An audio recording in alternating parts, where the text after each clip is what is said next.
This is Call of Duty 4, specifically the remastered version, but I highly doubt that's the first question you have after clicking on a video about Battlefield. But there is something that arguably the most transformative Call of Duty game and Battlefield 6 have in common: Vince Zampella. He is currently the head of Battlefield Studios and is the one in charge of transforming the franchise after community sentiment has begun a downward spiral. First with Battlefield 5, and most recently with 2042, a game that, at least to me, at launch, barely felt like Battlefield. But Vince Zampella also co-founded Infinity Ward alongside Jason West and Grant Collier. They gave Call of Duty the foundation to become what it is today, and now Vince Zampella is shaping what Battlefield will be tomorrow. You see, following the release and massive success of Modern Warfare 2, the fourth Call of Duty game that Vince worked on, there was a bit of a dispute over unpaid royalties. Alongside Jason West, he was fired by Activision for insubordination and breach of contract, with Activision claiming they secretly negotiated with rival publishers, refused to comply with company directives, and attempted to steal the studio. Well, following a lawsuit against them, Activision settled with Zampella and West to the tune of $50 million. Actually, looking at some of these articles here, it may have been to the tune of $140 million, but that $50 million is the estimate for what went to 40 Infinity Ward developers. Oh boy, is that some steal the studio money. It's clear that Zampella and West were wronged here, but what they did after their firing in 2010 would begin the next chapter for them, a respawn, if you will. On April 12, 2010, Respawn Entertainment was founded. Just a little over a month after their fallout with Activision, Zampella and West were now gearing up to make Titanfall with EA. And it's my understanding that a whole bunch of IW devs left the franchise along with them, joining Respawn Entertainment in protest and forging the pathway forward for the new studio. But just before Titanfall released, Jason West stepped down from his position at Respawn, citing some family issues. And that is completely respectable. I hope he's doing well now, and as far as I know, he re-entered the industry in 2019 and started working at Epic Games. After Zampella and Respawn Entertainment, for that matter, found success in Titanfall, EA bought the studio in 2017, and then in 2020 promoted Vince Zampella to the head of DICE LA, a support studio working on Battlefield that would soon be known as Ripple Effect. They were responsible for the Portal mode in Battlefield 2042, the franchise's first real attempt to encourage community-driven experiences within Battlefield. And although 2042 wasn't much of a success, I would say that Portal definitely was. Which it looks like I wasn't the only person to think so, since following 2042's release and bad press, Vince Zampella was promoted once again, this time to the head of Battlefield Studios, a restructured company with its eyes set on reshaping Battlefield back to its prime. Is it possible, though? I know with all of the awesome trailers and gameplay out there, it certainly feels like it now, but let's take a step back and talk about what it means to be Battlefield. At the core of the franchise is an all-out warfare sandbox experience, very different from Call of Duty's arcade shooter style. Battlefield is more focused on team play and cohesion between infantry, armor, and air assets. The overhead view of the battles needs to be chaotic, but zooming into the squads on the ground, if their members work together, they can hone in that chaos, making a difference in the outcome of the game. The largest factor driving this sort of forced team play is the class system, an absolute staple of Battlefield. And for Battlefield 6 to be considered one of the greats, they have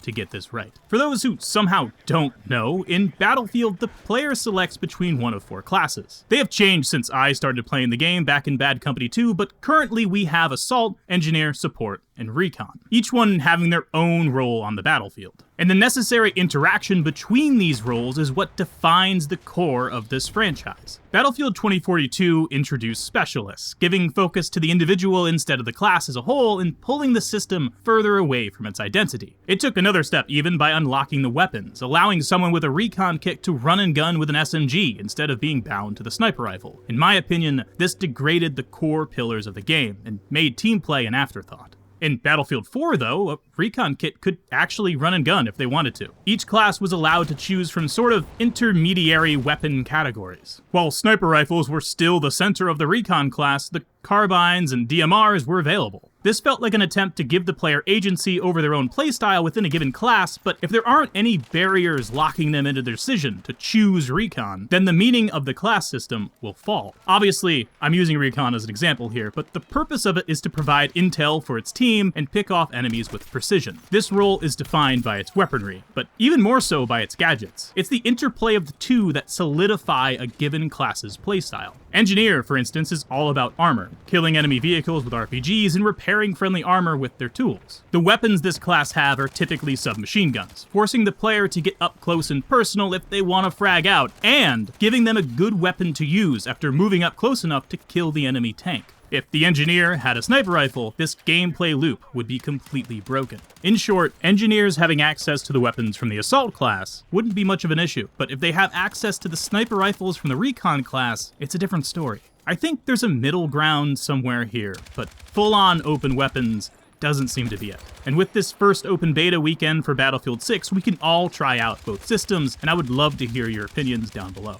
Either way, in order for Battlefield 6 to reinstate the franchise as the king of all-out warfare, it needs much more than just a robust class system. I'm talking destruction, gunplay, movement, and vehicles. As for destruction, we're seeing walls fall down, entire buildings being destroyed, and each map reshaped by the end of the round. This is a huge improvement over 2042, and although there are few critiques I could make about the physics here, I'm not going to. My main concern is having a destruction system that feels impactful, looks beautiful, and is unique each time you shoot your RPG. That last point I'm a little concerned about, since Vince Zampella himself said that it's about predictability and making, we're not designing a map to be completely destroyed, because that wouldn't be as fun. Every time you play a match, even though things will destroy in the same manner every time, it's different. Every match is different. Like, I don't think we've ever played a match and said, like, oh, that at the end looks exactly like the last one. There's so much variability in what you can do and where you go that it works so well, but at the same time, it maintains the quality of the map. And that, for us, that gameplay is so important. That quality of play is so important. Which, if that's the case, this predictability could impact the uniqueness after a while. I fully understand that too much destruction can lead to map design failures, but I still hope that there are some dynamics there. The destruction can be quarantined to certain areas on these big city maps while still feeling responsive to the way you engage with it. The direction from which you shoot your RPG, for instance. But if it's too predictable, playing the game for a few weeks or maybe even a few matches, it might start to get stale when your brain recognizes the same pattern over and over again. I definitely think DICE has what it takes to pull this off, but by my testing so far, it definitely seems like the infantry-focused maps do have a little bit of a problem here, compared to, say, Liberation Peak, for example, where you can completely demolish buildings and it is unique with each shot. For a map like Siege of Cairo, it definitely feels like the destruction is more scripted than it should be. Now, as for gunplay and movement, it feels incredible. At the moment, I don't have any complaints. The gunplay needs to feel weighted and real, but not too much, as Battlefield was never a milsim game. It seems the dev teams under Zampella worked hard to rebuild this system from the ground up, and so far, it's looking like they did a damn good job. But of course, as the gunfights rack up in number during the beta and time goes on, we'll start to get a clear picture. But lastly, the vehicles and their balance is just as important as gunplay. I personally love playing around with tanks and helicopters, and to the person using them, they should feel powerful while still maintaining a need for a high skill level in order to stay alive. I noticed that in Battlefield 6, there are going to be repair stations like those in Battlefield 5. It'll be interesting to see how these sort of become side objectives for engineer players to control as time goes on. But what's also going to be important is how armor works on the actual vehicle itself, with like the front of a tank, for instance, being a much harder target to penetrate than the sides. Once again, another thing I think Battlefield 5 did really well. The vehicles need to feel even more realistic than the gunplay, while each one is providing their own gameplay loop to a dedicated pilot or driver. And if the balance is off, they'll either feel like a gimmick or way too overpowered.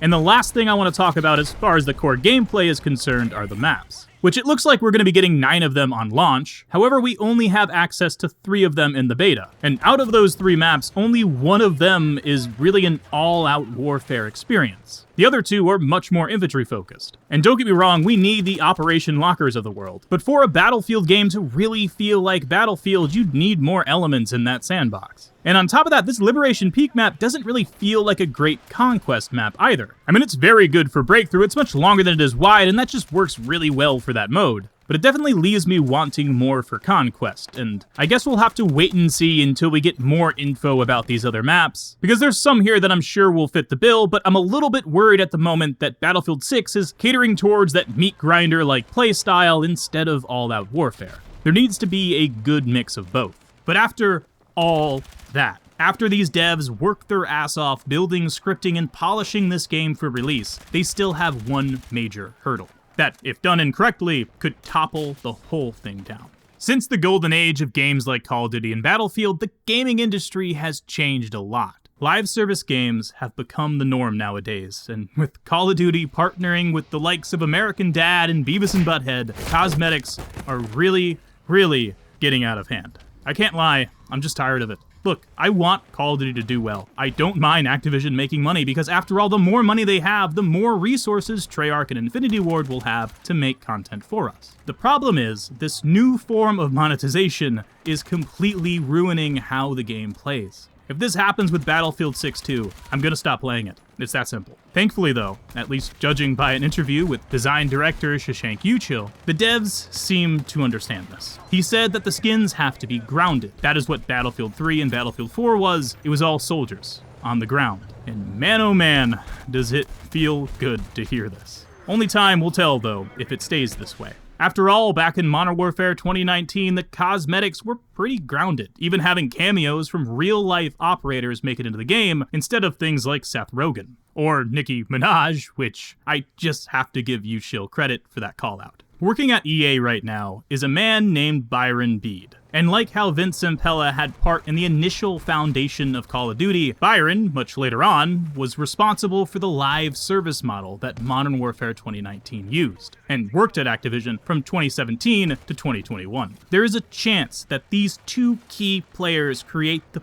perfect storm. What core players want from a live service Battlefield are new maps, modes, weapons, and vehicles. If they pull that off well enough, cosmetic sales will follow suit. I really hope that Battlefield 6 is the thing that proves to the industry that a studio can generate post-launch sales without compromising the game's integrity. Best of luck to Vince Zampella and all of the devs working at Battlefield Studios, and let me know down in the comment section if you think that Battlefield is back.